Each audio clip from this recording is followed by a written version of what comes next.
نو سمندر ښکار ته مستثنا کړی دی. یو سړی په حالت د احرام کې د سمندر یعنی د اوبو ښکار کولی شي.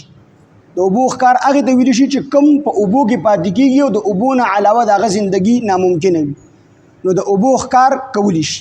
دا چې کوم دی حلال دی په حالت د احرام کې. دلته کې راغلی دی لکم صید البحر، صید البحر. نو بعضو ائمو چې کوم دی ویلی دي چې دا صید البحر کې کوم اضافت دی دا د استغراق لپاره دی. صید البحر دې کې چې کوم دا اضافت شوی دی د ښکار بحر طرف ته وي دا د استغراق لپاره دی. نو هغې معنی دا اخلي چې څومره څیزونه په سمندر کې دي نو ټول حلال دي. بعضې امامان دا وي او بعضې امامان وي چې صرف خنزیر او سپی، د سمندر چې کوم خنزیر دی یا د سمندر چې کوم سپی دی نو دا حرام دی، نور ټول حلال دي.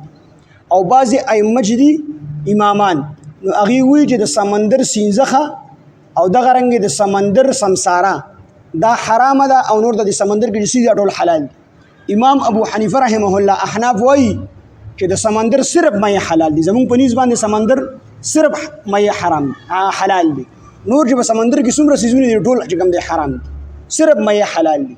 او دلیل د نبی علیه السلام حدیث پیش کړي چې نبی علیه السلام فرمایي چې زما دپاره الله پاک دوه مردارې حلالې کړي دي، السمک والجراد، یو مې دی یو ملخ دی. دا بغیر د حلالې نه چې کوم دی حلال دی.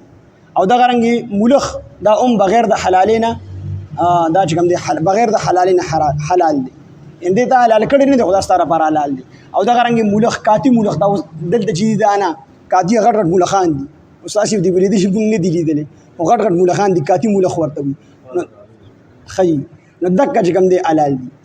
نو زمونږ په نسبت باندې د احنافو په نسبت باندې صرف د سمندر یعنی د اوبو صرف مې حلال دي. د مې نه علاوه نور چې په سمندر کې څه ټول مردار دي. اګوین سمندر کې انسانان وي، سمساری وي، بیزي وي، دا هر څه حرام دي د احنافو په نسبت باندې، صرف مې حلال دي.